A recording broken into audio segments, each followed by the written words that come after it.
90% ya traders wanapoteza kwa sababu wanatumia time frame moja, wakati professional traders wanatumia mfumo wa top down analysis. Nitakwenda kukuelekeza au nitakwenda kukuelezea ni jinsi gani top down analysis inaofanya kazi na hiyo top down analysis inatumikaje. Kwanza unatakiwa uelewe top down analysis ni nini. Top down analysis ni technical analysis, yani ni mbinu ya kuchambua market kuanzia time frame kubwa, yani higher time frame, na kwenda time frame ndogo ili kupata direction sahihi na entry nzuri. Kwa lugha rahisi, unaanza kuona big picture kwanza, alafu ndio unashuka chini kutafuta sehemu sahihi ya kuingia. Kwenye forex market haisogei randomly, ina structure, na structure hii unaijua tu pale unapotumia multi time frame correctly. Nitakupa mfano halisi wa kuanza kufanya top down analysis. Kitu cha kwanza, unaingia katika higher time frame ambayo ni time frame kubwa. Kwenye time frame kubwa hapa tunakuwa tunaangalia market direction. Normally huwa kwa upande wangu huwa naanza na 4-hour time frame kwa ajili ya kudetermine buyers. Vitu ambavyo ninavyoviangalia katika time frame kubwa ambayo ni 4-hour time frame, kitu cha kwanza naangalia, the market is bullish au bearish. Wapi kuna liquidity kwa ajili ya kumark hiyo level. Na pia vile unaangalia wapi kuna institution zones, either supply au demand zone.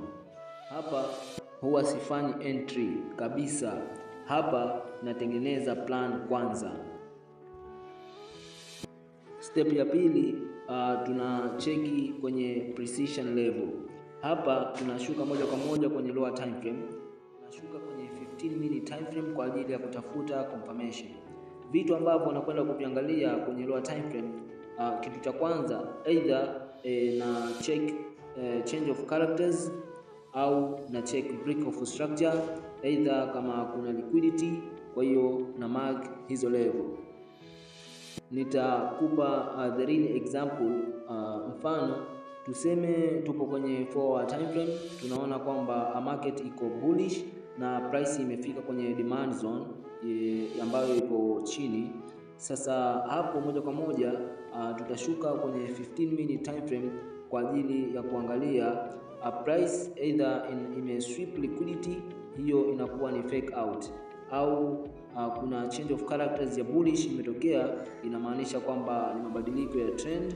Hapo moja kwa moja tunasubiri price irudi kwenye demand kwenye 15 minute.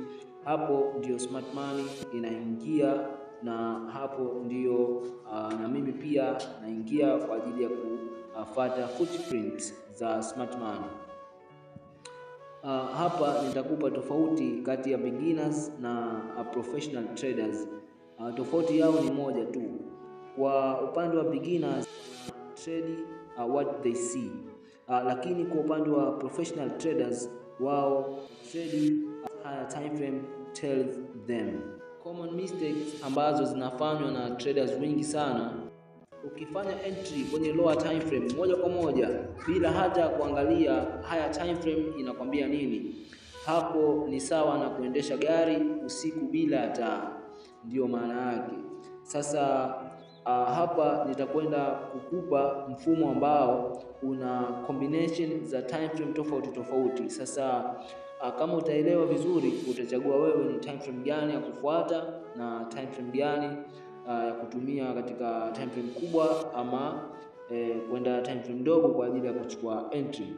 Sasa either utatumia daily time frame kwa ajili ya analysis, alafu 1 hour time frame, and then una drop kwenye 15 minute time frame kwa ajili ya sniper entries, au 4 hour time frame kwa ajili ya analysis, alafu 15 minute, hii ni most reliable. 1 hour time frame kwa ajili ya kufanya analysis, kucheck the overall direction ya market, alafu unashuka kwenye 5 minutes, hii scalping kabisa. Kama unataka kujua exactly jinsi ya kumark zones, kumark liquidity na kuingia sniper entry kama hizi, nimeandaa training maalumu ambayo nitakuonesha real market setup, live analysis na system ya kufanya uwe consistent trader. Forex is about structure and timing.